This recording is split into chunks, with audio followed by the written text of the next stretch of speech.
Halo, Assalamualaikum. Selamat siang. Apa kabar? Semoga masih tetap pada sehat ya, pada semangat dan tetap mematuhi kesehatan.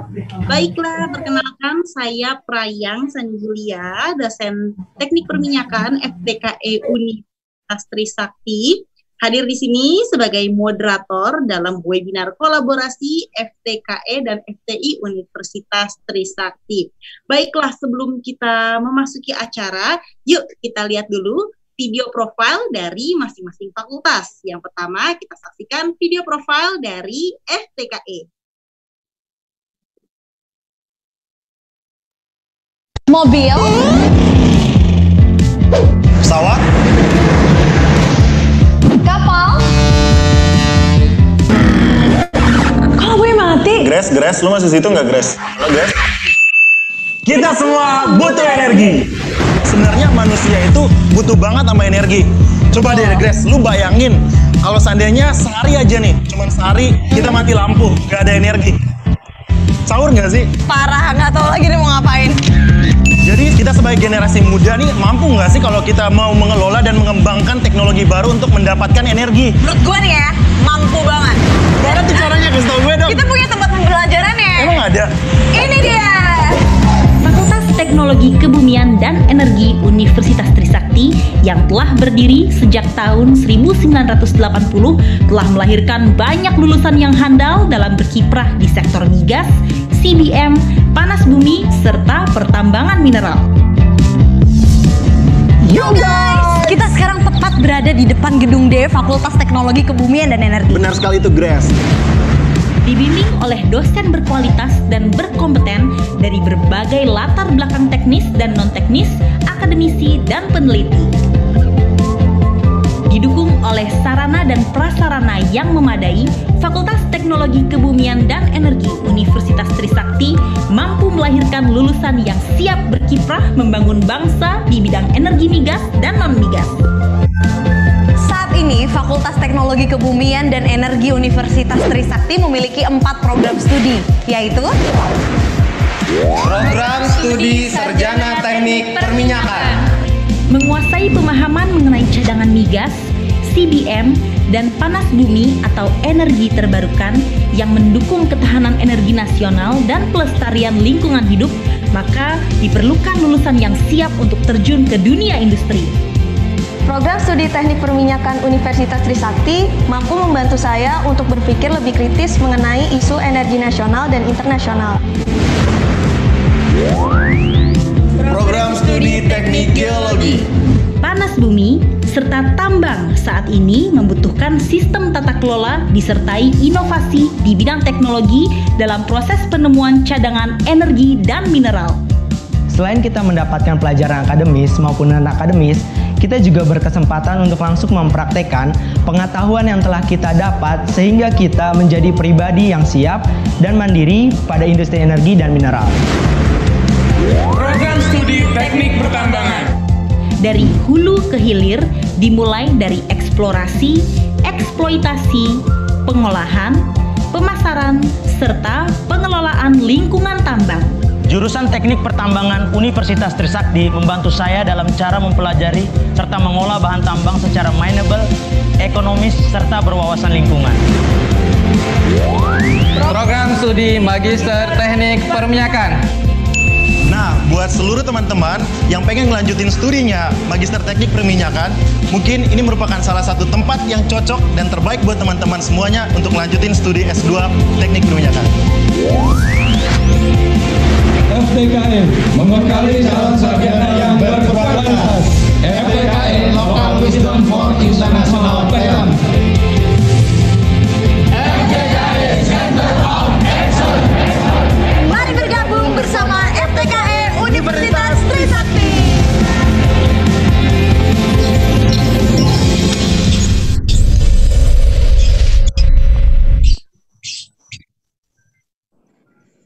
Oke, kita sudah lihat video profil dari FTKE dan selanjutnya yuk kita lihat video profil dari FTI. Check this out.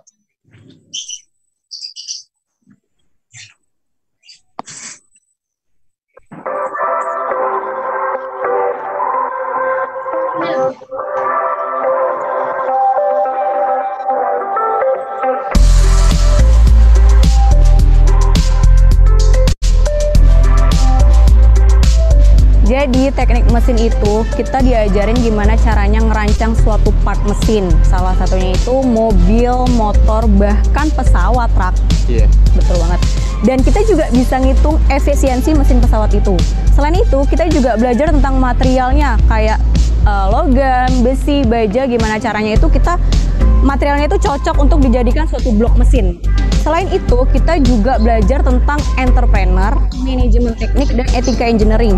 Jadi kalian gak usah takut untuk masuk teknik mesin, karena kita nggak hanya belajar tentang teknik, kita juga diajarin tentang pengetahuan ilmu bisnis gitu juga. Dan juga teknik mesin Universitas Trisakti pernah melakukan rekor muri dan rekor dunia sampai 6 kali.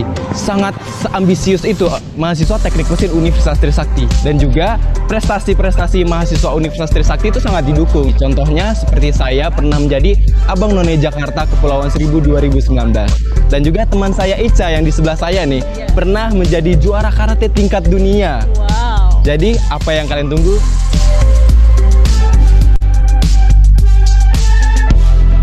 Untuk program unggulan yang ada di sini, kita punya studi trip.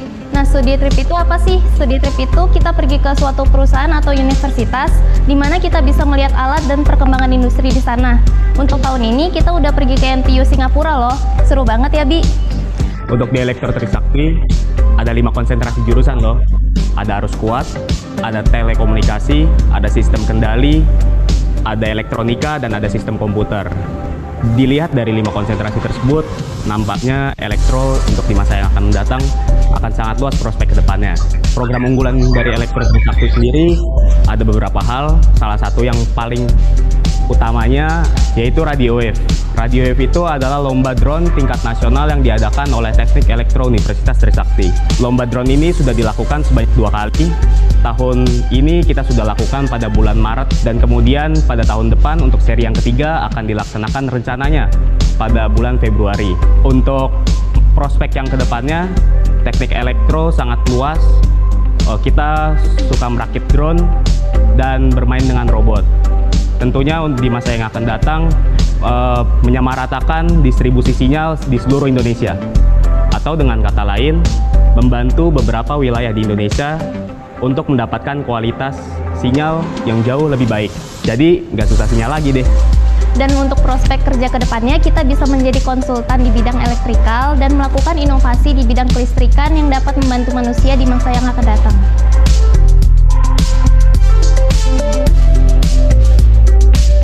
Jurusan teknik industri itu ngebahas banyak banget kayak bidang keilmuan, mulai dari manufacturing sampai manajemennya.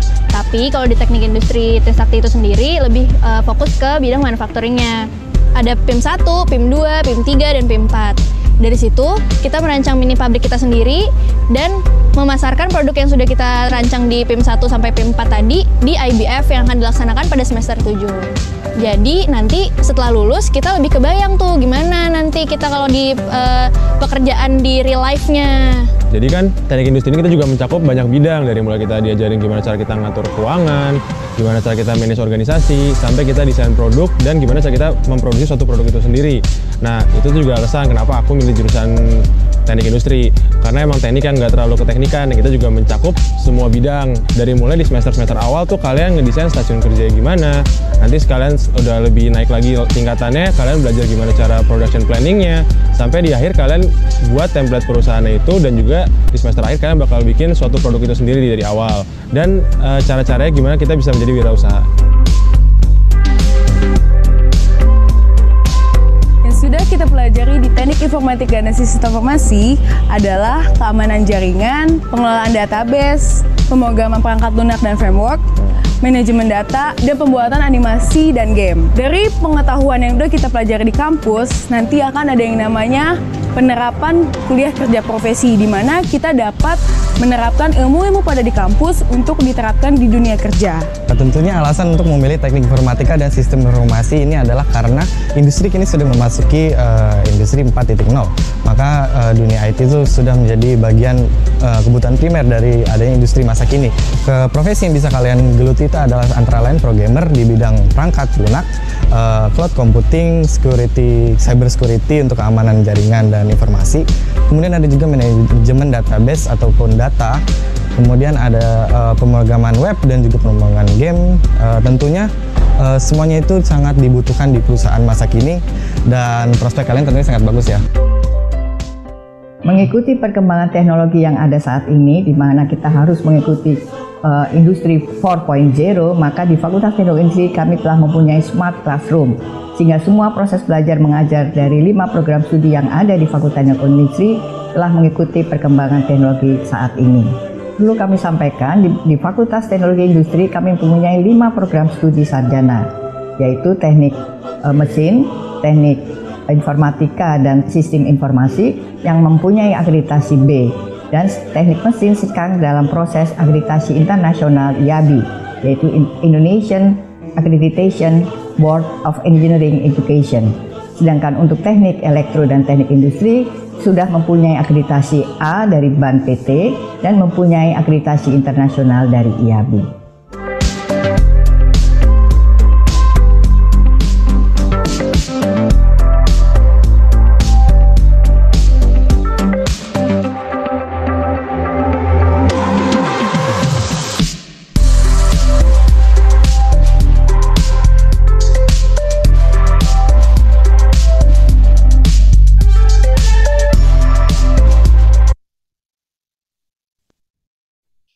Iya, kita sudah lihat video profil dari FTI.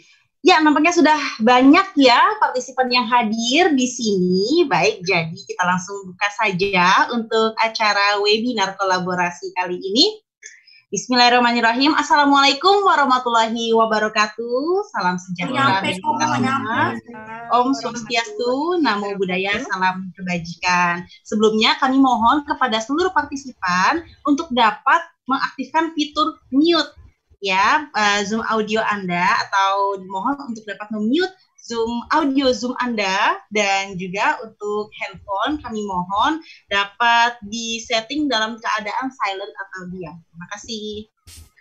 Kepada yang terhormat Dekan FTKE Bapak Dr. Insinyur Afiat Anugrahadi MS, Dekan FTI yang pada kali ini diwakili oleh Wakil Dekan 4 Bapak Dr. Ahmad Zuhdi SSIMkom, Kepala UPT Humas Ibu Dr. Rurli Besari, Kasub Unit Protokol dan Promosi Ibu Dr. Sri Untari atau lebih akrab disapa Mbak Iin, para narasumber, Bapak Ibu dosen, seluruh peserta dan seluruh calon mahasiswa yang kami banggakan, kami ucapkan selamat datang dan selamat bergabung dalam acara webinar kolaborasi FTKE dan FTI Universitas Trisakti dengan judul Sustainable Energy, Innovative Industrial Technology, energi berkelanjutan dengan inovasi teknologi industri dengan virtual tour pada hari Senin 15 Juni 2020. Dan jangan lupa untuk acara ini disiarkan juga secara live streaming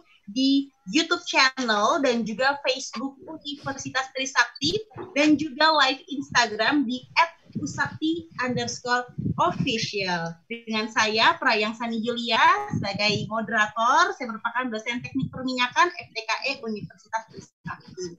Baik, rekan-rekan semuanya, untuk selanjutnya marilah kita dengarkan sambutan Dekan FTKE yaitu Bapak Dr. Insinyur Afiat Anugrahadi MS. Pada Pak Afiat kami persilahkan. Baik, terima kasih Ibu Prayang Suni yang kebetulan juga dari FTKE. Baik, bismillahirrahmanirrahim. Assalamualaikum warahmatullahi wabarakatuh.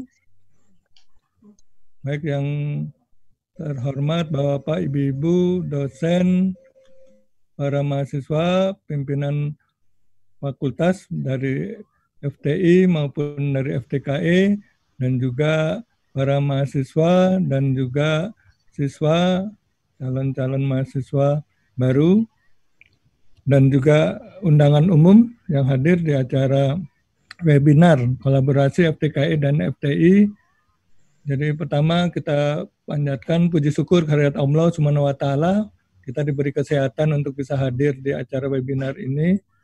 Semoga apa yang kita lakukan ini mendapatkan hikmah untuk kita pribadi masing-masing dan juga untuk institusi, bahwa ini adalah kesempatan yang baik di masa pandemi COVID-19 ini untuk kita mengisi work from home, mengisi belajar dari rumah dengan menggunakan fasilitas internet dan bentuknya adalah webinar ini.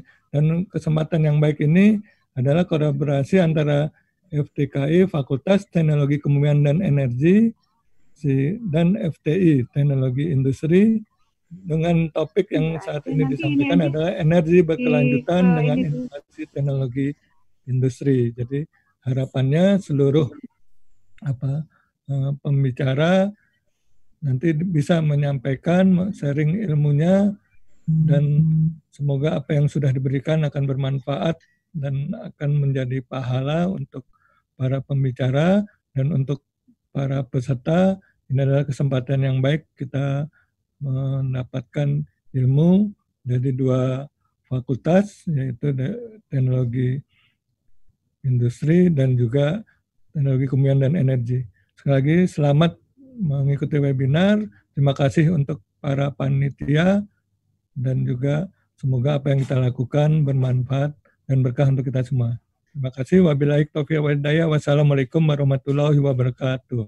Waalaikumsalam warahmatullahi wabarakatuh. Baik, terima kasih Pak Afiat selaku Dekan FTKE. Dan selanjutnya adalah sambutan Dekan FTI yang pada kali ini diwakili oleh Wakil Dekan 4 FTI, Bapak Dr. Ahmad Zuhdi, SSI MO. Kami persilahkan Pak Zuhdi. Terima kasih Ibu Prayang atas kesempatan yang diberikan. Assalamualaikum warahmatullahi wabarakatuh. Selamat siang dan salam sejahtera buat kami semuanya. Yang terhormat Bapak Afiat Nugraha sebagai Dekan Fakultas Teknologi Kebumian dan Energi Universitas Trisakti, Ibu Bapak dosen Universitas Trisakti serta saudara-saudara, adik-adik calon mahasiswa-mahasiswi yang saya sayangi.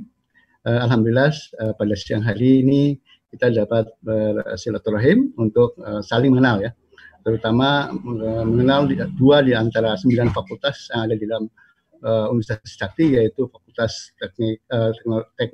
Teknologi Kebumian dan Energi dan Fakultas Teknologi Industri. Kami sebenarnya dulu adalah merupakan satu fakultas, yaitu di Fakultas Teknik Universitas Trisakti yang didirikan di tanggal 29 November 1965.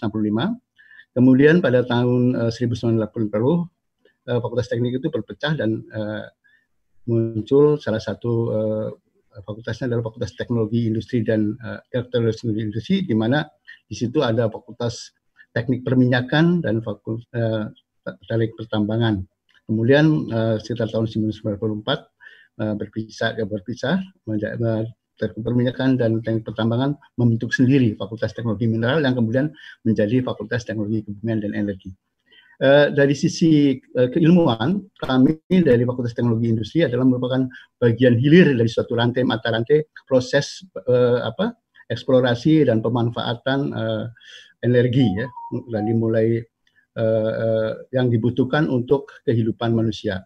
Jadi energi yang melimpah yang dilimpahkan oleh Allah, yang dikaruniakan oleh Allah kepada kita ini bentuknya tidak bisa walaupun ada yang sifatnya langsung kita terima seperti sinar matahari atau segala macam, tapi kadang-kadang harus diproses dalam bentuk yang lain supaya dapat kita gunakan secara langsung ya. Contohnya kita untuk menggerakkan mesin atau menggerakkan kendaraan untuk bergerak dari satu tempat ke tempat lain atau keperluan yang lain, maka itu harus ada satu proses produksi bagaimana mengkonversi energi itu dari satu bentuk ke bentuk yang lain. Ya, mungkin yang dilakukan oleh teman-teman PTKI adalah untuk menghasilkan energi dalam bentuk primer seperti batu bara, minyak dan segala macam, yang itu harus diolah menjadi gerakan atau sebatuk panas dan segala macam. Nah, kebetulan di dalam webinar ini ada salah satu alumnus dari Teknik Industri yang kerja di Indonesia Power. Nah, Indonesia Power itu salah satu mitra kami, yang kemudian kami juga ada kerjasama riset di situ. Nah, bisa dijelaskan di situ bahwa jurusan kami, jurusan teknik mesin itu fokus kepada bagaimana mengubah energi primer itu menjadi energi gerak, ya apakah itu gerak mesin pabrik atau mesin transformasi dan segala macam. Dan kemudian ada yang lebih khusus lagi, karena sebenarnya energi itu akan sangat fleksibel kalau sudah dalam bentuk listrik, ya, dalam bentuk listrik, karena dia kalau sudah listrik bentuknya mau dijadikan apa saja mudah, misalnya. Dan itu ada di teknik elektro. Nah, sedangkan untuk teknik industri itu dan teknik informatika lebih banyak bagaimana mengelola proses produksi itu supaya efisien dan lebih yang menguntungkan. Nah, apalagi sekarang ini kita memasuki era industri 4.0, maka tuntutan untuk semakin cerdas, semakin efisien, semakin ramah lingkungan, semakin sustainable itu betul-betul muncul ya dari pelaku industri maupun masyarakat pengguna industri. Ya, mudah-mudahan dari webinar ini adik-adik sekalian akan dapat lebih jelas ya untuk mempertajam sebenarnya passion ataupun bakat, minat dan bisa studi apa yang paling tepat untuk masa depan atau studi dan karir adik-adik sekalian itu seperti apa yang cocok. Dan mudah-mudahan dari para narasumber yang akan menyampaikan paparannya hari ini dapat memberikan informasi-informasi yang akurat dan tepat yang dibutuhkan oleh adik-adik sekalian.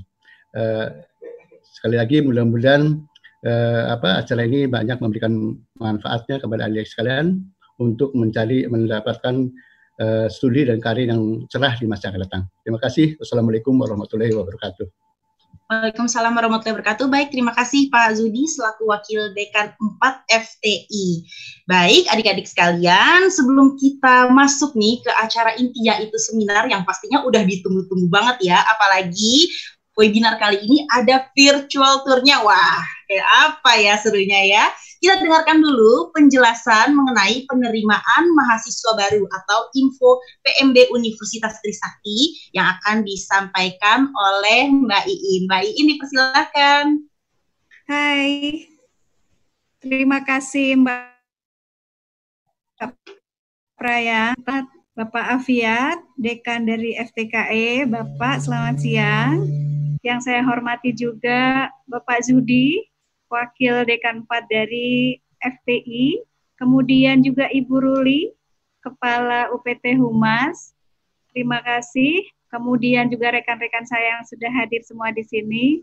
Sebelumnya saya akan juga menyapa, begitu ya, saya juga akan menyapa untuk adik-adik dari SMA Kudus, kemudian Tangerang Selatan, ada juga dari Banjarmasin, Bogor, Manado, Yogyakarta, kemudian juga rekan-rekan dari Kementerian ESDM, dari Undip, Mercubuana, dari Purwokerto, dari Pertamina, UNESA, UII, IPB, dan tentu saja dari Universitas Trisakti.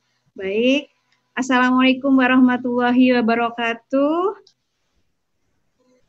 Sebelum saya menerangkan mengenai informasi PMB, Mas Arief tolong ditayangkan mengenai video profil Sakti.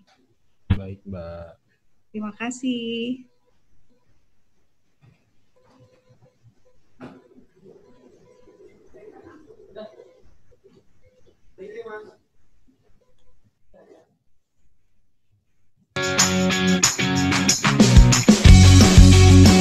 Universitas Trisakti merupakan salah satu perguruan tinggi swasta di Indonesia. Universitas Trisakti salah satu perguruan tinggi yang terletak di pusat kota Jakarta. Misi Universitas Trisakti adalah menjadi universitas terkemuka bermutu internasional dalam mengembangkan ilmu pengetahuan, teknologi, seni dan budaya untuk meningkatkan kualitas hidup dan peradaban. Pada saat ini, Universitas Trisakti mempunyai total jumlah mahasiswa aktif lebih dari 30.000 mahasiswa dan sudah terakreditasi A. Untuk meningkatkan kualitas hard skill, mahasiswa Universitas Trisakti telah dilengkapi dengan berbagai fasilitas yang sangat lengkap sehingga dapat menunjang perkuliahan. Juga dengan soft skill, mahasiswa Universitas Trisakti bebas melakukan berbagai macam kegiatan dengan didukung oleh 31 unit kegiatan mahasiswa.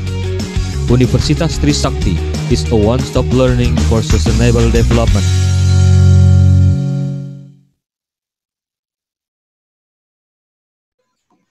Baik, terima kasih Mas Arief. Selanjutnya kita tampilkan PPT mengenai informasi tentang penerimaan mahasiswa baru di lingkup Universitas Trisakti. Kami sapa juga yang ada di YouTube, yang ada di Facebook, maupun yang ada di Instagram. Boleh ditayangkan Mas Arief?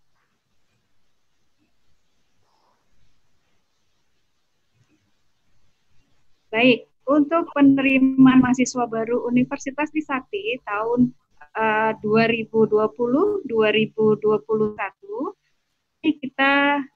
saya perkenalkan dulu. Kampus kita itu ada di mana sih? Kampus Trisakti ada di mana? Boleh di slide selanjutnya, Mas Arief. Untuk Trisakti sendiri, kita sudah memiliki akreditasi A, dan kita juga QS Star di level 3.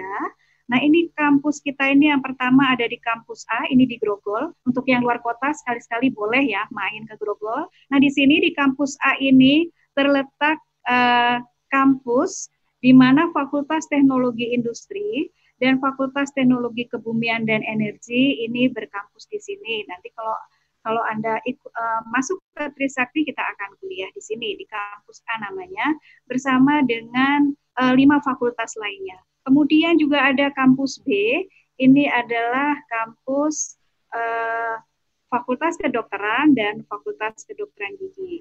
Kemudian juga ada kampus F, di sini khusus Fakultas Ekonomi dan Bisnis. Selain di kampus F, yang ada di Jakarta Timur, juga kita punya di Sentul. Sentul ini kampus Sentul City, jadi di sini juga ada Fakultas Ekonomi dan Bisnis. Selain itu kita juga mempunyai kampus Nagrak, ini kampus pengembangan, di mana juga tempat refreshing ya, sekaligus refreshing dari para dosen dan mahasiswa. Kalau main bola di sini, mungkin Kak Prayang juga sering ke sini ya tadi ya. Kemudian di sini juga bisa mancing, juga bisa ada peternakan sapinya begitu. Nah, ini ada kampus Mega Kuningan dan satu lagi adalah kampus Menara Batavia. Ini untuk kuliah S2 dan S3. Nah, ini adalah seluruh kampus yang dimiliki oleh Universitas Trisakti. Di Universitas Trisakti kami mempunyai 9 fakultas. Ada Fakultas Hukum, Fakultas Ekonomi dan Bisnis, Fakultas Kedokteran, Fakultas Kedokteran Gigi, Fakultas Teknik Sipil dan Perencanaan, Fakultas Teknologi Industri, kemudian Fakultas Teknologi Kebumian dan Energi, Fakultas Arsitektur Lanskap dan Teknologi Lingkungan, dan Fakultas Seni Rupa dan Desain. Nah, dan hari ini yang sedang mengadakan webinar itu adalah Fakultas Teknologi Industri dan Teknologi Kebumian dan Energi. Nah, program studinya ada apa aja nih di sini? Di Fakultas Teknologi Industri Anda silahkan pilih. Ada teknik mesin, ada teknik industri, kemudian teknik elektro, teknik informatika, dan sistem informasi. Nanti syaratnya apa aja silahkan ditanyakan. Silahkan ditanyakan kepada kakak-kakak nanti yang mau presentasi. Begitu juga untuk program Magister S2, ini juga terdapat teknik elektro, teknik industri, dan teknik mesin. Jadi jangan ragu-ragu, masuk saja. Kalau sudah S1, ingin S2, dipersilahkan. Kemudian untuk Fakultas Teknologi Kebumian dan Energi, kita juga mempunyai yang program sarjana S1-nya adalah teknik perminyakan, geologi, teknik pertambangan. Nanti kalau penasaran bedanya apa sih perminyakan, geologi, pertambangan, ditanyakan aja di chat ya. Langsung sekarang ditanyakan saja, karena akan mendapat hadiah berupa voucher pulsa buat penanya yang terpilih. Begitu. Kemudian ada S2 juga, yaitu teknik perminyakan. Selanjutnya Mas Arief. Nah, jalur masuk Usakti, ini ada berbagai jalur masuk yang bisa adik-adik pilih, atau kalau misalnya Bapak Ibu yang ikut join di webinar ini, bisa misalnya saudaranya, adiknya, atau putra-putrinya yang ingin berkuliah di Usakti, ini bisa memilih ada ujian saringan masuk tertulis, dan semuanya dari ujian saringan masuk, PSSB, undangan, nilai UTBK, beasiswa, dan portofolio, ini mendaftarnya secara online. Kemudian untuk ujian saringan masuknya, yaitu kita bisa tes dari rumah aja. Jadi aman dari virus pandemi gitu ya. Jadi adik-adik nggak perlu kemana-mana, cukup dari rumah, bisa ikut tes ujian saringan masuk. Nanti ada jadwal-jadwalnya, dan jadwal yang terdekat itu adalah di 21 Juni 2020. Kemudian kalau yang rapotnya bagus, silahkan kirim ke kami. Rapotnya dari semester 1 sampai 5 dipersilahkan, itu melalui jalur PSSB, Program Seleksi Siswa Berpotensi. Kita masih buka kok semuanya ini sampai tanggal 2 Agustus. Kemudian jalur undangan ini spesial untuk yang di kelasnya itu adalah terbaik 1 sampai 5. Silahkan dikirimkan juga. Kemudian nilai UTBK ini bisa dipakai juga nanti setelah ada ujian UTBK, nilainya bisa dijadikan alat atau cara untuk bisa masuk ke Usakti.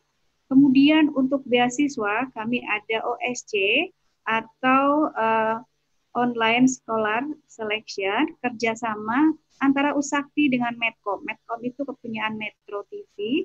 Beasiswa ini dibukanya tapi masih nanti di sekitar Agustus 2020, dan finalnya itu ada di Desember atau Januari 2021.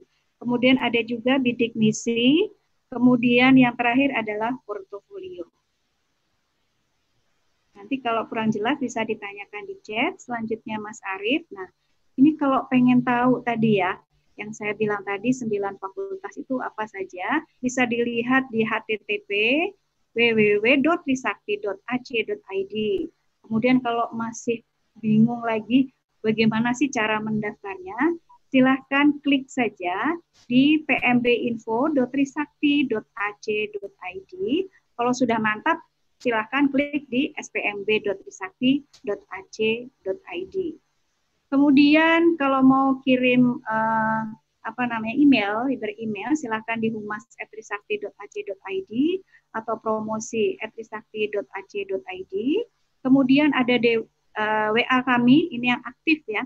Boleh dibilang 24 jam, kecuali adminnya sedang makan, sedang tidur sebentar. Ini silahkan meninggalkan pesan di WA melalui 088219485674 dan 087770707703. Kemudian kalau mau bertelepon di 0215663232 extension 800 dan 8888, tapi saya minta sih lebih enak ke WA ya. Jadi kalau tidak terjawab di telepon itu bisa chat saja atau WA saja di WhatsApp kami. Kemudian kami juga punya IG, di mana di sini memuat kegiatan terkini gitu ya di lingkup Usakti maupun seputar penerimaan mahasiswa baru, yaitu di Usakti_official, kemudian pmb.usakti, dan kalau pengen tahu asiknya kuliah di FTI, Anda silahkan follow di FTI_Usakti. Kemudian kalau pengen tahu FTKI itu lagi ngapain aja sih mahasiswanya, Anda boleh follow di @FTKI_official. Next, Mas Arief, silakan. Nah, ini syarat pendaftaran mahasiswa baru yang saya sebutkan tadi. Ini yang paling penting adalah yang nomor 3, yaitu surat keterangan bebas buta warna. Apakah di FTKE itu harus bebas buta warna? Kalau di FTKE semuanya bebas buta warna. Kalau di Fakultas Teknologi Industri, sepertinya ada satu prodi yang boleh buta warna begitu ya. Nanti ditanyakan ke Pak Zudi ya, Pak Zudi. Nanti mohon dijelaskan. Kalau saya tidak keliru di sistem informatika itu boleh buta warna begitu.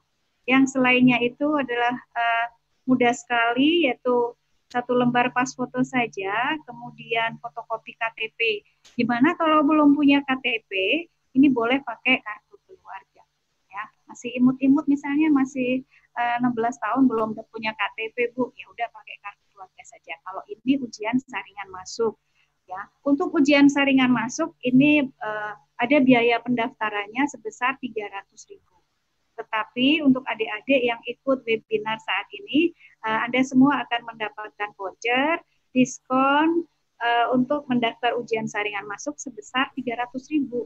Jadi kalau yang ikut webinar ini dan akan mendaftar melalui jalur ujian saringan masuk, itu artinya Anda gratis karena bayarnya 300, tapi Anda dapat potongannya adalah 300. Jadi kalau mau daftar di FTI dan FTKE pada saat webinar ini Anda free ya, istilahnya udah nggak perlu bayar lagi. Kalau yang PSSB ini rapot, silakan nanti semuanya ini bisa diklik di pmbinfo.trisakti.ac.id. Lanjut Mas Arief. Ini jalur undangan UTBK, ya, ini juga ada semuanya di PMB Info. Selanjutnya, nah ini prosedur pendaftaran mahasiswa baru. Ini harus diingat-ingat, ya. Di sini adalah ada link spmb.trisakti.ac.id. Ya, ini silakan daftar, login di sini. Kalau tadi masih ragu-ragu, itu lihatnya adalah di syaratnya apa aja sih, caranya gimana, lihat di PMB Info. Baik, selanjutnya Mas Arief, ini adalah jadwal penerima mahasiswa baru yang saya bilang tadi bahwa yang terdekat adalah di periode Juni, yaitu ujiannya di tanggal 21 Juni, kemudian di bulan Juli, ini di tanggal 19 Juli, kemudian di periode Agustus, ini ada di tanggal 2 Agustus, ini bisa dicatat. Ini untuk ujian saringan masuk ya. Tapi kalau untuk PSSB, kemudian undangan, silahkan saja. Silahkan saja mendaftar, tidak tergantung waktunya kapan. Ini untuk ujian saringan masuk yang pakai tes tertulis, tapi tesnya itu di rumah masing-masing, menggunakan metode online. Silahkan, selanjutnya. Nah, ini adalah rangkaian kegiatan nanti yang akan dibacakan oleh Kak Prayang ya. Jadi kita selain ada webinar kali ini, juga ada beberapa kegiatan yang akan diadakan selanjutnya, yaitu ada pelatihan online.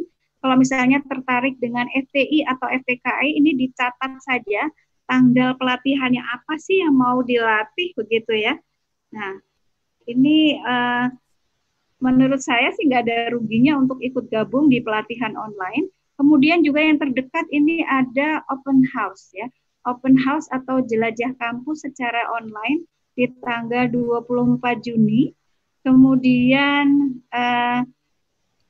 alumni talk ya, ini nanti akan dimunculkan oleh FTI dan FTKE, alumni-alumni yang keren tentu saja ya. Anda bisa nanya kepada para alumni tersebut, gimana sih caranya bisa sesukses sekarang gitu ya. Dan terakhir adalah rangkaian online Museum Expo, karena kita ini mempunyai Museum 12 Mei yang merupakan ikon dari kampus kita, yaitu kampus reformasi begitu. Baik, ini sudah selesai. Terima kasih. Saya ada pantun, boleh ya? Boleh ya Kak Ayang? Pak Zudi, boleh bayin. Pak Zudi, Pak Afiat, saya izin berpantun, tapi nyontek ini. Tapi nyontek ini. Nanti tolong dicakepin ya Pak. Siang-siang makan soto mie. Cakep. Enaknya ditemani es kopi. Cakep. Silahkan datang di webinar Usakti, Kampus Pahlawan Reformasi. Terima kasih. Wassalamualaikum warahmatullahi wabarakatuh. Saya kembalikan ke Mbak Ayang. Waalaikumsalam warahmatullahi wabarakatuh, Mbak Iin. Wah, mantap. Cakep deh pokoknya ya. Iya, terima kasih atas informasi mengenai TMD Universitas Trisakti. Iya, baik rekan-rekan semua. Ini kita juga punya informasi nih ya. Jadi kalian semua harus stay tune di webinar kolaborasi FTKE dan FTI ini sampai selesai. Nah, kenapa? Soalnya menjelang akhir acara kita akan bagi-bagi hadiah untuk 3 orang penanya terpilih. Nah, hadiahnya apa sih? Wah, seru banget dong, apalagi di masa-masa kayak gini ya. Pulsa kuota, penting banget. Hadiahnya berupa 3 buah voucher pulsa, masing-masing sebesar Rp100.000. Dan juga untuk seluruh peserta SMA atau calon mahasiswa juga mendapatkan potongan pendaftaran ujian saring masuk sebesar Rp300.000. Selanjutnya silakan hubungi WhatsApp promosi Universitas Trisakti. Iya, baik guys, selanjutnya kita acara inti yaitu webinar kolaborasi FTKE dan FDI Universitas Trisakti. Nah, sebelumnya kita mau kasih pengantar dulu nih ya guys ya.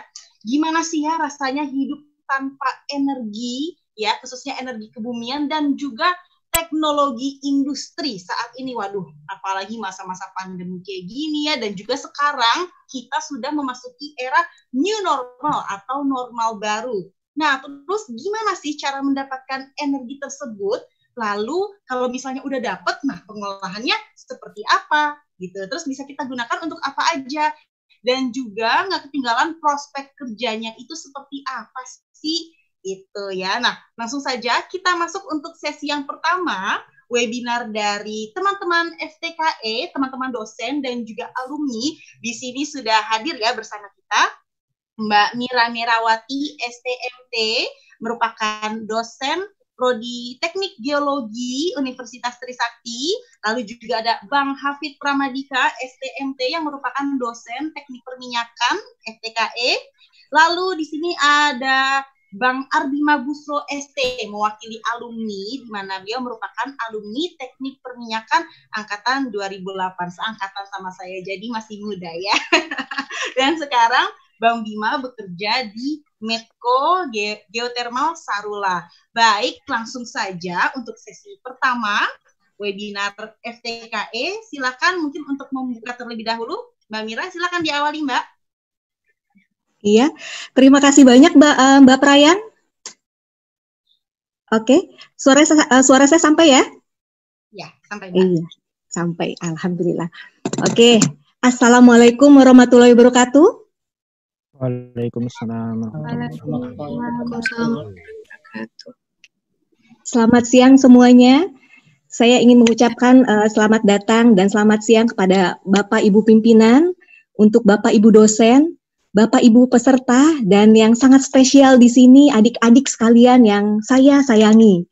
Oke, perkenalkan nama saya adalah Mira Merawati. Saya adalah salah satu staf dosen dari Teknik Geologi FTKE Universitas Trisakti, dan saya di sini yang akan mengawali rangkaian presentasi dalam kesempatan webinar kali ini. Oke, sebelum kita masuk ke materi, kita lihat dulu tayangan video singkat berikut ini yuk. Mas Arif, bisa minta videonya? Tahukah kalian, jika 50 juta tahun yang lalu, bentuk kepulauan Indonesia belum ada? Jejeran pulau-pulau yang tersebar dari Sumatera hingga Papua terbentuk secara bertahap. Dimungkinkan dari tumbukan 3 lempeng besar, lempeng Eurasia di bagian utara, Indo-Australia di bagian selatan, dan lempeng Pasifik di bagian timur laut. Ini berlangsung dalam skala jutaan tahun. Begitu kompleks, hingga menyebabkan banyak terbentuknya gunung api di Indonesia. Hadirnya sumber daya alam dan energi yang melimpah, tapi diiringi pula dengan potensi rawan bencana alamnya yang mengintai.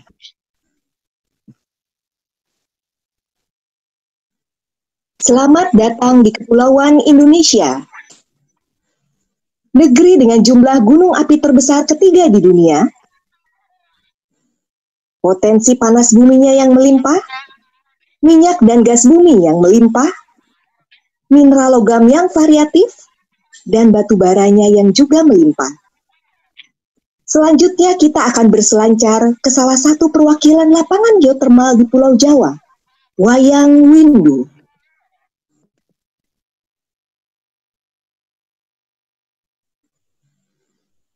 Dari Jawa, kita berpindah ke Pulau Sumatera, mengunjungi lapangan Sarula yang dipersiapkan sebagai lapangan panas bumi paling besar di dunia, dengan kapasitas 330 MW. Selanjutnya kita beranjak ke Papua, mengunjungi lapangan penghasil tembaga dan emas skala dunia, For example, Oke, bagaimana tadi tayangan videonya? Seru ya? Jadi itu menunjukkan gambaran kalau ternyata memang kepulauan Indonesia atau negara Indonesia yang kita diami sekarang ini dahulu kala itu belum terbentuk. Jajaran kepulauan-kepulauan itu baru terbentuk sekian lama secara bertahap dalam rangkaian proses tektonik yang kompleks. Maaf, ini tektonik itu maksudnya pergerakan lempeng, kami dari orang-orang kebumian biasa menyebut itu dengan istilah tektonik. Jadi, dan itu pula lah yang mengakibatkan sangat berlimpahnya sumber potensi alam dan sumber energi di Indonesia. Oke, nah sekarang terkait dengan topik materi sustainable energy, maka saya akan membicarakan tentang salah satu potensi sustainable energy yang juga merupakan salah satu materi yang dipelajari di Fakultas FTKE. Kita kenali lebih dalam dulu yuk, sustainable itu apa sih? Oke, Mas Arief, bisa saya minta tolong untuk diperlihatkan slide-nya? Terima kasih Mas Arief. Oke, dilanjut saja. Halaman selanjutnya. Oke, nah jadi sustainable atau berkelanjutan itu apa sih? Yang slide sebelumnya. Oke, terima kasih. Jadi sustainable itu adalah strategi bagaimana kita menyiapkan energi untuk pemenuhan kebutuhan energi sekarang tanpa mengorbankan pemenuhan kebutuhan energi di masa depan. Seperti itu. Jadi dua pilar utamanya itu energi ini harus efisiensi dan terbarukan atau berkelanjutan. Sustainable energy hadir dalam berbagai macam bentuk. Ada yang berupa tenaga air, ada berupa energi surya, angin, tenaga ombak, panas bumi, bioenergi, dan kekuatan pasang surut. Untuk energi panas bumi ini saya highlight ya, saya bold, karena itulah yang akan kami jadikan sebagai materi presentasi pada kesempatan kali ini. Oke, terima kasih Mas Arief, bisa dilanjut ke slide berikutnya.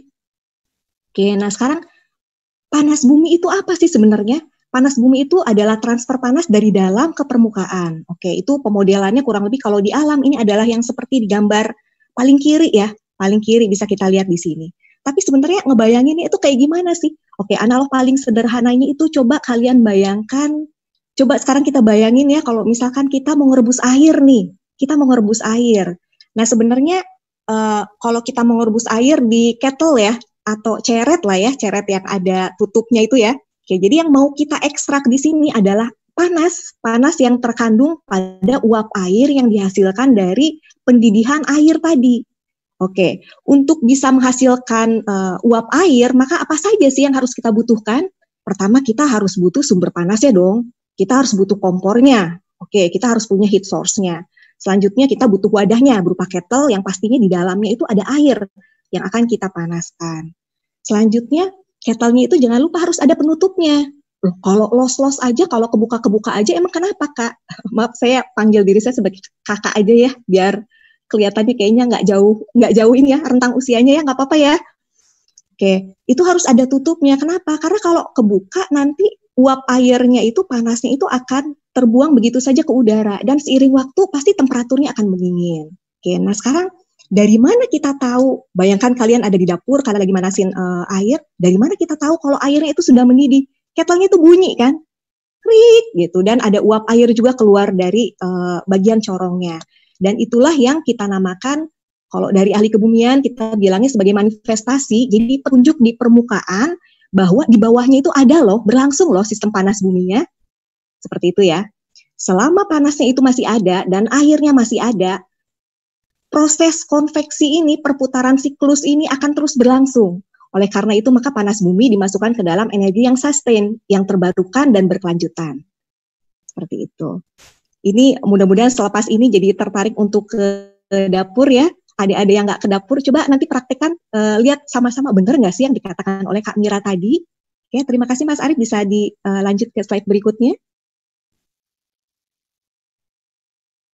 Nah, ini sedikit banyak kita membandingkan saja sistem panas bumi dan sistem sumber energi lain yang juga dipelajari di FTKE. Seperti yang tadi pengantar di video tadi, sumber energi itu sangat banyak loh, semuanya hadir melimpah di Indonesia. Oke, ini saya membandingkan antara sistem panas bumi dan minyak dan gas bumi itu bedanya seperti apa. Dua-duanya itu sama sebenarnya. Kita ingin mengekstrak apa yang ada di dalam untuk kita bawa ke permukaan. Cara eksplorasi, bagaimana cara mengeksploitasi atau membawa dari dalam ke permukaan, itulah yang dipelajari dalam Fakultas Teknologi Kebumian dan Energi. Slide selanjutnya, Mas Arief. Oke, nah panas bumi ini sendiri di alam dia hadir dalam berbagai temperatur. Ada yang temperatur tinggi, menengah, dan rendah. Semuanya ini hadir loh di Indonesia, semua hadir secara melimpah. Untuk yang temperatur tinggi, di atas 200 derajat Celcius, ini yang kita gunakan untuk menggerakkan turbin pembangkit tenaga listrik. Tapi kalau untuk yang menengah dan rendahnya itu juga masih bermanfaat. Di antaranya bisa untuk aktivitas hidup kita sehari-hari, tapi secara langsung pemanfaatannya. Mungkin di sini ada yang lokasinya di tinggalnya di daerah Jawa Tengah. Tadi saya sempat mendengar istilah Purwokerto ya mungkin ya, atau Purworejo nah mungkin saya ingin mencontohkan daerah Dieng. Mungkin ada yang pernah jalan-jalan ke Dieng, pernah lihat ada petani yang lagi mengeringkan jamur. Nah itu mereka mengeringkannya itu dengan memanfaatkan sumber panas dari energi panas bumi. Seperti itu. Kalau untuk yang lain sih yang yang lebih familiar sih mungkin yang suka jalan-jalan nih. Kalau saya bilang Ciater atau Cipanas, yang kebayang apa? Pemandian air panas ya. Nah, itu salah satu pemanfaatan panas bumi juga secara langsung. Slide selanjutnya, Mas Arief. Oke, nah ini di mana, di daerah seperti apa sih biasanya kita bisa menemukan potensi panas bumi? Di sini ada 5 kondisi yang biasanya berhubungan dengan sistem panas bumi. Yang pertama itu adalah sistem, ada daerah yang yang ada magmatisme atau gunung-gunung apinya. Kemudian ada juga yang berhubungan dengan tektonik. Tektonik itu yang tadi di slide awal tadi kalian lihat berupa pergerakan-pergerakan lempeng tadi. Nah, kemudian ada pula yang dipengaruhi oleh tekanan. Kalau tekanan ini semakin dalam, semakin kita ke bawah permukaan bumi, tekanannya akan naik, begitu pula dengan temperatur. Selanjutnya ada juga sistem hot dry rock. Kalau yang tadi kita manasin air di kettle itu sih konveksi ya. Kalau hot dry rock ini perpindahan panasnya berlangsung secara konduksi. Selanjutnya ada juga yang kelima adalah sistem magma tap. Kenapa yang 2 di atas itu saya bold? Itu karena 2 sistem itu yang biasa hadir di Indonesia atau yang banyak hadir di Indonesia. Magmatisme dan volkanik muda ini bisa kita lihat jalurnya dari mulai Jawa hingga Flores. Nah kalau yang tektonik itu biasanya yang hadir di daerah Sumatera, itu kaitannya dengan sesar Sumatera. Mungkin ada yang pernah dengar sesar Semangko, ya nggak jauh-jauh dari sana letaknya. Slide selanjutnya. Oke, nah sekarang kita lihat aja ya peta sebaran gunung api di Indonesia yang ditandai dengan warna merah. Slide selanjutnya, Mas Arief. Oke, berhubungan kan? Lokasinya itu akan berdekatan, jadi mereka saling berasosiasi. Ini yang terkait dengan magmatisme atau volkanik tadi. Oke, selanjutnya. Kalau yang tadi itu adalah peta lapangan yang sudah dikembangkan, kalau ini potensinya, termasuk dari sistem yang temperatur menengah dan juga temperatur rendah. Jadi dari sini kita bisa lihat potensinya itu masih banyak dan masih membutuhkan peran serta dari adik-adik yang ada di sini untuk turut kita membangun ketahanan energi untuk negeri ya. Oke, slide selanjutnya. Oke, sekarang saya ingin mengajak kalian untuk mengintip sedikit lapangan geotermal yang ada di Sumatera. Ini juga nanti akan dijelaskan oleh salah satu perwakilan alumni kami dari Fakultas dari FTKE yang juga bekerja di lapangan Sarula. Slide selanjutnya. Oke, ini overview dari Google Earth ya. Coba kalian ketik kata kuncinya Sarula geotermal, nanti muncul kenampakan seperti ini. Kita bisa lihat power plant-nya di sini. Mungkin ini saya perkenalkan, saya ulangi sekali lagi, ini itu dipersiapkan menjadi lapangan panas bumi terbesar di dunia. Skala dunia ya, kita lagi mempersiapkan untuk itu. Proyeksinya 30 tahun ke depan, mudah-mudahan insya Allah. Slide selanjutnya. Nah ini yang saya bilang manifestasi tadi. Dari mana sih kita tahu kalau misalkan di bawahnya itu ada sistem panas buminya? Sistem panas buminya itu berpotensi. Di antaranya kita bisa lihat dari beberapa fenomena alam berikut ini.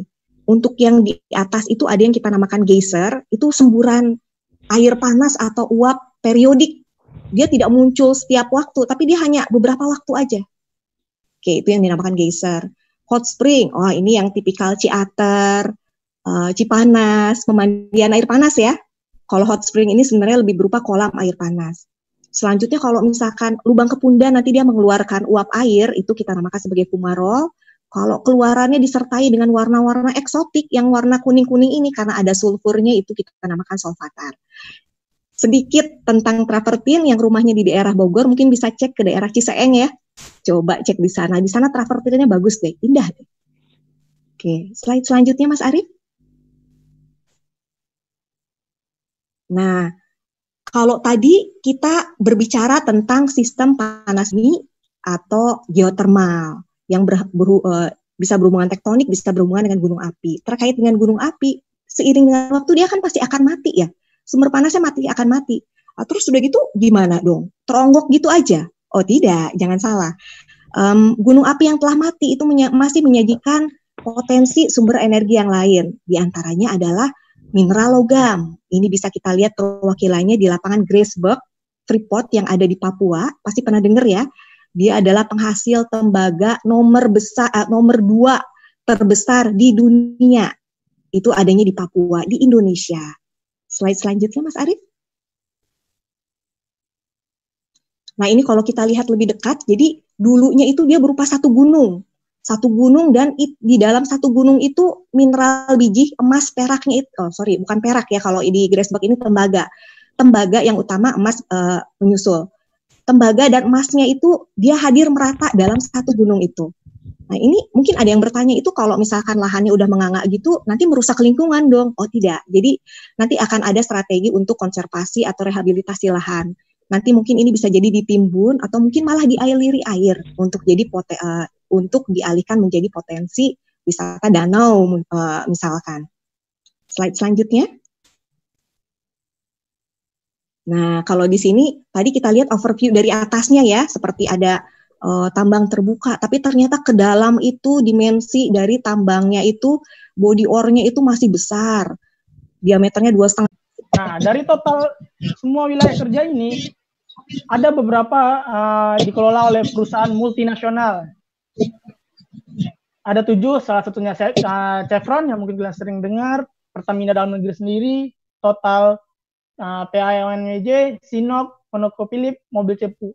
Nah, dari ini semua, Pertamina sendiri pun kita sudah sekitar 17 lapangan dari Sabang sampai Merauke yang kita datangkan sebagai kerja praktek. Dan kita udah pernah ke sini semua. Nah, next, Mas Arief, boleh berikutnya slide.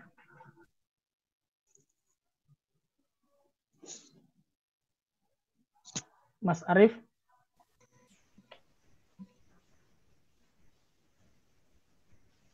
Oke, nah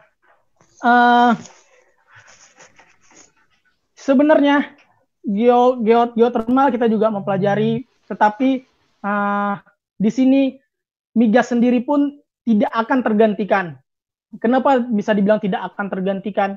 Karena migas itu termasuk energi murah, walaupun ya kita tahu ya, bahwa si migas sendiri itu termasuk high cost, high salary, high teknologi, tetapi dalam satu barrel dia itu bisa menghasilkan teknologi yang jauh lebih murah dibandingkan energi baru terbarukan yang sekarang berjalan. Makanya tidak segampang itu tergantikan si migas ini sendiri.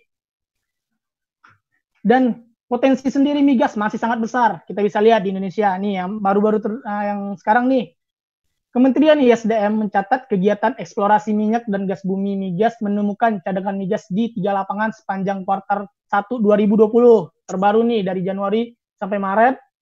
Berdasarkan laporan Satuan Kerja Khusus Minyak dan Gas Bumi SKK Migas, menemukan cadangan migas tersebut diperkirakan mencapai 136,5 juta barel setara dengan minyak BOE. Nah, gede kan?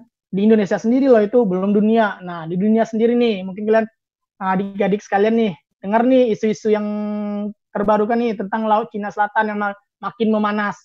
semua negara termasuk Amerika, Cina memperebutkan. Cina salah satu memperebutkan wilayah mereka, mengklaim ini wilayah mereka, walaupun dalam perjanjian sudah disepakati. Dilansir dari Forbes.com, di bawah laut Cina Selatan tersimpan kira-kira 213 miliar barel minyak.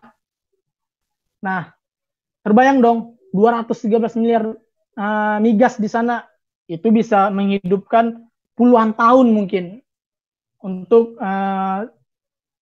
energi-energinya. Bahwa emang benar, kita tahu kan, energi ini adalah poin utama di setiap negara. Kebutuhan energi yang utama. Mungkin kalian sempat sering dengar kali ya, Bang, bukannya migas bakal habis ya 20 tahun lagi? Wah, itu udah cerita lama jadinya. Itu bakal habis jika tidak ditemukan eksplorasi atau cadangan-cadangan terbaru. Dan terbukti kan sekarang yang kayak ini aja di kuartal pertama 2020 kita menemukan nih cadangan baru di Indonesia sendiri, belum kan dunia. Yaitu tadi tidak gampang tergantikan si migas ini karena dia termasuk energi murah. Oke, boleh next lanjut.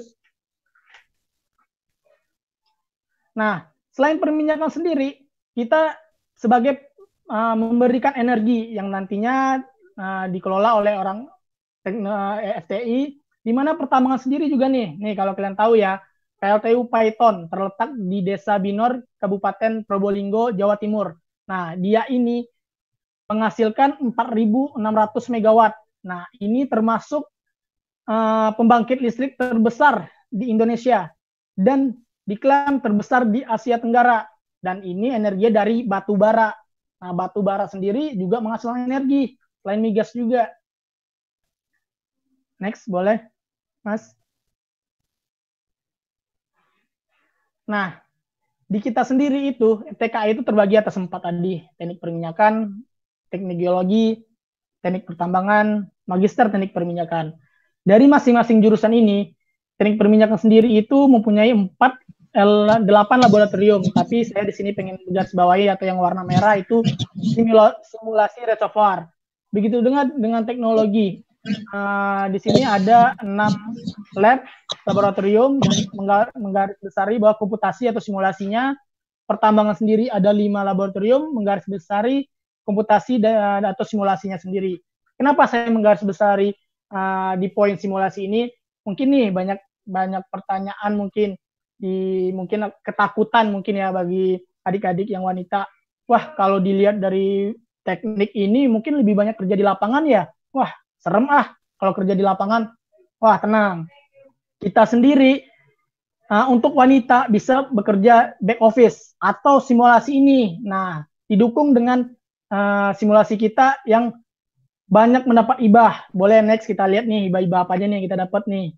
Boleh Mas Arif next berikutnya. Nah, ini nih.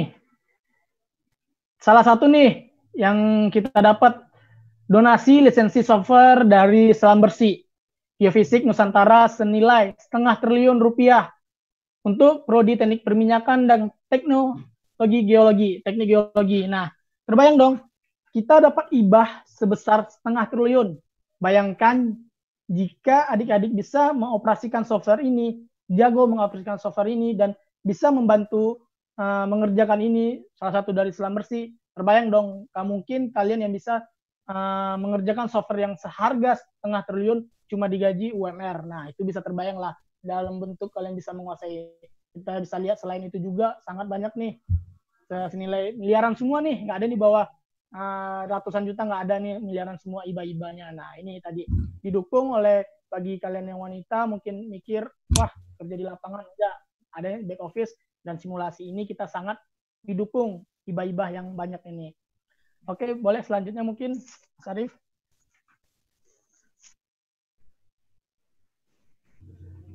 Nah, selain hibah-hibah tadi, kita didukung dengan kerjasama. Kerjasama kita bukan dalam negeri aja, tetapi kita juga luar negeri. Sangat banyak nih, kita udah kerjasama dengan New Zealand nih, salah satu geothermal. Nah, ini terbukti. Kita juga di teknik perminyakan tidak hanya mengajarkan migas, dan kita juga mengajarkan tentang energi baru terbarukan, yaitu geothermal. Kita juga kerjasama dengan geologis Nuclear Science di New Zealand. Nah, terus di Sangatta, Jepang, kemudian kita juga di Madagaskar. Nah, ini salah satu kerjasama kita yang banyak lagi. Mungkin kalau ditampilin tidak cukup. Nah, next.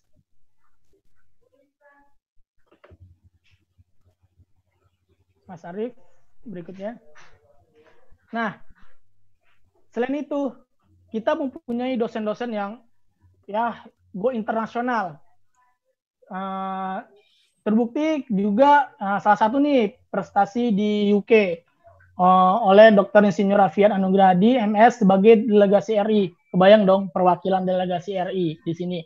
Selain itu juga banyak di US, dan ini semua mancanegara dan New York dan lain-lain. Nah, oleh prestasi dosen tadi, mentransferlah ke mahasiswa-mahasiswa kita. Oleh transfer ilmu yang sangat bagus, dan mahasiswa kita juga meraih kejuaraan-kejuaraan internasional. Juara 2, nah ini di Malaysia, di Beijing, juara 2 juga. Di pertambangan juga menjuarai juga, Asia Pasifik nih juara 2.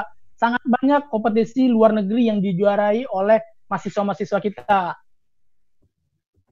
Nah, ini mungkin salah satu nih sedikit nih, ada sedikit, wah ini beda sendiri nih. Nah, selain kita menjuarai dalam pendidikan, kita juga salah satu nih, Natasha Maria M. Lasut sebagai finalis Grand Indonesia 2016. Tidak hanya di pendidikan, di soft skill dan lain-lain, kita juga menjuarai nih perwakilan dari teknik biologi 2011. Oke, boleh next selanjutnya.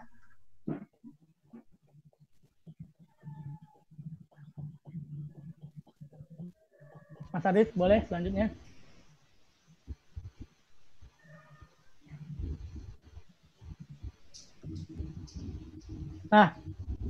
Nah ini juga nih profil alumni kita nih. Ini masih muda-muda banget. Ini salah satu yang kerja di Panas Bumi. Next lagi, boleh, Mas?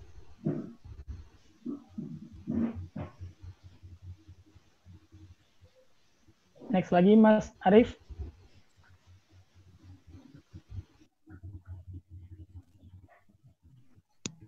Nah, ini juga dari, nah ini coba kita perhatiin di sini. Ada wanita kan? Jadi wanita itu bukan cuma di back office. Nih salah satu juga terpakai di offshore nih. Saya tahu ini juga masih muda banget. Nah, terus juga kita lihat di sebelah kanan tuh ada yang helipad juga. Jadi di sini juga sangat mendukung, dibutuhkan juga bagi wanita di lapangan sendiri. Tapi tergantung balik lagi ke kalian suka di mana. Fleksibel sih sebenarnya, bisa back office juga. Nah, ini mungkin sedikit ada kayak, wah ini kok bukan milenial Bang ya? Wah, ini salah satu nih info terbaru nih. Salah satu alumni kita juga baru diangkat nih kemarin jadi komisaris Pertamina, Bapak Ego Syariah. Nah, dia baru diangkat sebagai komisaris di Pertamina di bawah komisaris utama Bapak Basuki Cahayapurnama. Nah, dan dia juga alumni dari teknik biologi. Nah, udah banyak dari sini pimpinan-pimpinan utama Pertamina dari lulusan perminyakan, biologi dan pertambangan Universitas Trisakti. Nah, selanjutnya.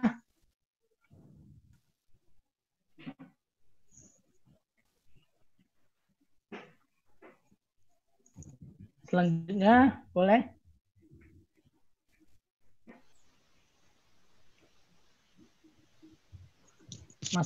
Nah, ini untuk pertambangan nih.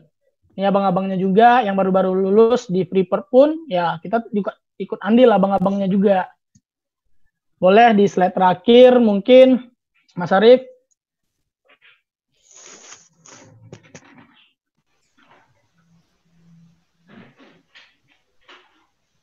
Slide terakhir, Mas Arief. Nah, ini kalau kalian mau lihat lebih lanjut, bisa lihat di sosial media kita. Tetapi ya tadi kayak disampaikan di awal, kita mengajari geothermal.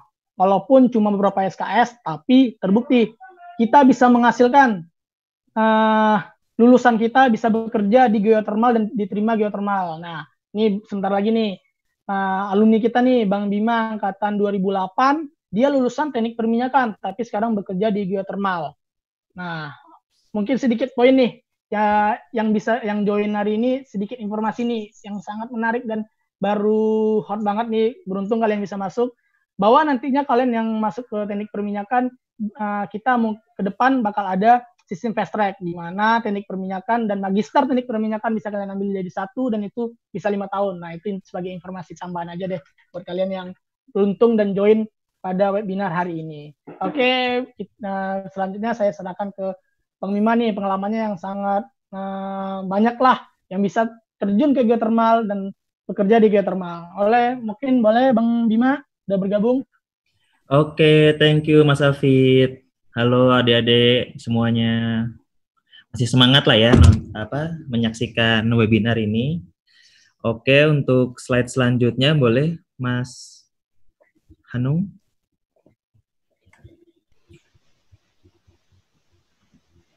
Slide selanjutnya.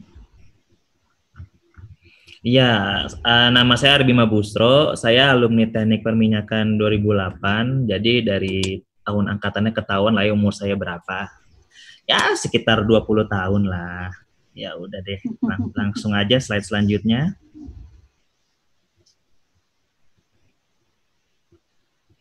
Oke, di sini saya lulus tahun 2013. Nah, untungnya nggak lama setelah lulus tuh saya langsung dapat bekerja di TAC Pertamina sebagai Junior Reservoir Engineer. Tugasnya apa sih Junior Reservoir Engineer? Yaitu menghitung cadangan minyak, juga menganalisa karakteristik formasi minyak di dalam bumi itu. Nah, ini tuh kerjanya biasanya di back office, cuman ya paling dalam 3 bulan sekali-sekali ke lapangan nggak apa-apa. Nah, terus dari situ saya berpindah bekerja di Sinop sebagai Operation Process Platform. Di sini saya lokasi kerjanya di offshore. Tugas saya itu mengolah minyak yang dari dalam bumi muncul ke permukaan, lalu diolah agar minyak itu menjadi minyak bersih, minyak mentah bersih yang akhirnya dikirimkan ke kapal tanker. Nah, saya kerja 2 tahun di sana, lalu dari tahun 2017 sampai sekarang, saya bekerja di Medco Geothermal Sarula sebagai Plant Technical Steam Field. Tugasnya apa sih? Sebenarnya sama seperti Operation Process Platform tadi, cuman kali ini yang diolah adalah uap atau fluida geothermal, sehingga bisa menghasilkan listrik. Oke, slide selanjutnya. Nah, di sini saya akan menjelaskan secara singkat lah dari mana energi itu berasal, terus hidup setelah di kampus tuh kayak gimana sih, sama prospek karir di dunia energi. Oke, next. Next. Nah, ini dapat kelihatan nih bagaimana sebelumnya tadi kelewatan. Ya, oke. Nah, di sini dapat kelihatan yang paling kiri itu awal bagaimana minyak itu diproduksi, hingga paling kanan itu minyak mentahnya. Jadi yang paling kiri itu setelah kita tahu cadangan minyak, tahu sifatnya, lalu akan diproduksi, dialirkan ke permukaan di platform ini yang kayak ada menara itu. Nah, itu namanya platform, bentuknya seperti itu. Di sini nanti diolah menjadi minyak mentah.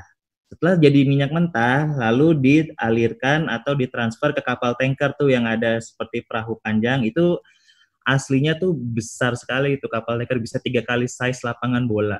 Nah, setelah sampai di kapal tanker, ada kapal-kapal pengangkut yang lain, atau kalau misalnya kapal tanker dekat dengan pulau bisa dialirkan oleh pipa bawah laut. Sampai situ masuklah di kilang minyak. Di kilang minyak itu minyak mentahnya bisa diolah sesuai keinginan kita nanti, apa mau menjadi oli atau menjadi aspal kayak gitu deh. Nah, dari awal sampai proses penghilangan minyak itu bisa dipelajari di kampus. Nanti lalu diaplikasikan di dunia kerja. Next.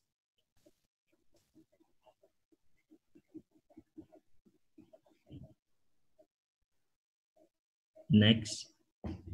Nah, di sini mau cerita dulu gimana sih listrik itu berasal. Kalau yang tadi geothermal mungkin udah bisa kelihatan ya. Cuman kalau di sini mungkin pernah dengar pembangkit listrik tenaga surya. Nah, dari mana sih pembangkit listrik tenaga surya itu berasal? Oke, next. Nah, jadi di sini ada bapak nih yang namanya Surya. Nah, dia tuh disuruh lari sampai bisa menghasilkan lampu itu. Nah, itulah pembangkit listrik tenaga surya. Jadi benar begitu ya dia? Oh, ternyata enggak lah, itu cuma bercanda. Itu pembangkit listrik tenaga surya itu dia mendapatkan panas dari matahari, dari panas itu lalu dikonvert lah menjadi listrik. Oke, next. Nah, sekarang kayak saya udah mulai berkarir nih di dunia migas. Kalau dilihat tuh yang paling kiri atas ada kan boot itu dia diantar dari pulau ke tengah laut ke platform itu menggunakan boot itu. Boot itu bentuknya kayak gimana sih? Mungkin kalau adik-adik pernah dari Batam menyeberang ke Singapura, nah itu bootnya tuh persis kayak gitu. Nah, nanti di slide kedua yang sebelah kanannya, di situ dapat terlihat ada orang ya, orang tuh kayak masuk ke dalam keranjang gitu. Itu jadi kita kalau udah nyampe deket platform, nah itu kita bisa masuk ke situ, nanti diangkat ke platform karena nggak semua platform itu mempunyai deck yang tingginya tuh batas laut. Tapi naik ke platform itu juga kalau yang tadi dilihat di slide sebelumnya bisa juga naik helikopter. Jadi ada macam-macam lah. Cuman salah satunya yang ini tuh kayaknya ya seru-seru gitulah kayak naik wahana. Nah setelah itu yang paling kiri bawah itu kondisi di platformnya tuh kayak apa tuh? Itu saya lagi ada di puncak platformnya, di bawah-bawahnya tuh ada equipment yang untuk memisahkan minyaknya dari air dan gas. Nah yang kedua itu namanya separator. Nah itu tugasnya adalah memisahkan si minyak itu dari air dan gas. Cara pemisahannya gimana sih? Kan kalau adik-adik pernah lihat densitas minyak itu atau berat jenis minyak itu lebih rendah kan daripada air. Jadi yang minyak kan naik ke atas, yang airnya naik ke bawah. Nah jadi nanti dialirkan oleh pipa-pipanya tuh. Lalu selanjut next. Nah selama di offshore itu berapa lama sih kita kerja di sana? Kita tuh kerja di sana selama 2 minggu dan kadang-kadang tuh kalau sinyalnya lagi cuaca jelek itu kita nggak ada sinyal. Terus pusing dong kalau kita kerja tuh nggak ada hiburan atau apa. Di sini kita bisa tuh main bola di platform itu. Jadi jangan khawatir teman-teman bakal kayak bosan kalau kerja di platform. Seru kok aslinya. Oke, next. Next lagi. Nah, di sini saya berpindah kerja di geothermal. Kalau tadi Mas Hafid pernah bilang di situ kan belajar simulasi software. Nah ini dilihat tuh simulasi software seperti itu. Jadi kelihatan kondisi bawah tanahnya tuh di buminya tuh bentuknya seperti apa. Terus nanti karakteristik fluidanya seperti apa di sumur tuh kayak gimana. Jadi kita nggak buta gitu loh. Jadi ada perkiraannya. Setelah kita tahu cadangan minyak dan tahu karakteristika, itu di sebelah kanan itu adalah area drilling atau area pengeboran geothermal. Di situ kalau dilihat ada kayak struktur warna kuning itu adalah rig yang sedang dibangun. Gitu. Next. Nah ini yang terakhir kiri bawah. Di situ kelihatan tuh di tengah-tengahnya ada gedung besar. Di dalam gedung besar itu ada turbinnya. Jadi si turbinnya ini itu diputar oleh hasil steam tadi, hasil uap tadi. Setelah turbinnya berputar, akhirnya mengalirkan listrik ke generator lalu mengalirkan listrik lagi ke trafo masuk ke switchyard. Switchyard itu ada ya Pak di bagian bawah tuh yang area kayak pagar-pagar itu. Nah, itu nanti setelah masuk ke situ bisa dialirkan ke jaringan PLN. Di situ tuh jadi teman-teman setelah masuk jaringan PLN teman-teman baru deh bisa nikmatin listriknya. Jadi dari situ kita bisa tahu lah, kita bisa berkontribusi bagaimana hidup manusia tuh bisa lebih baik dengan energi. Next. Oh ya, tadi sudah dijelaskan ya, itu yang warna hijau itu kondenser ya. Langsung ke prospek bekerja di bidang energi. Nah, yang pertama tuh pasti jelas lingkungan kerja dinamis. Teman-teman atau adik-adik bisa kerja di lapangan yang emang mungkin kalau yang kerja di depan komputer kadang-kadang bosen atau gimana, pengen yang agak-agak beda gitu, bisa kerja di lapangan. Cuman kalau mungkin yang takut panas-panasan atau males gimana, bisa juga dikerja di office. Terus kedua, work-life balance yang seimbang. Nah, pernah kan teman-teman dengar berita tuh ada yang kerja sampai sakit atau gimana pulangnya. Kalau di dunia energi enggak. Jadi kalau di dunia energi terutama yang kerja di lapangan, kalau kita kerja 2 minggu, jadi liburan tuh juga 2 minggu. Jadi bayangin kalau misalnya teman-teman mau liburan nggak perlu tunggu tanggal merah atau buat ngambil cuti panjang gitu. Terus ketiga, apresiasi perusahaan energi. Sudah pasti teman-teman tahu lah bagaimana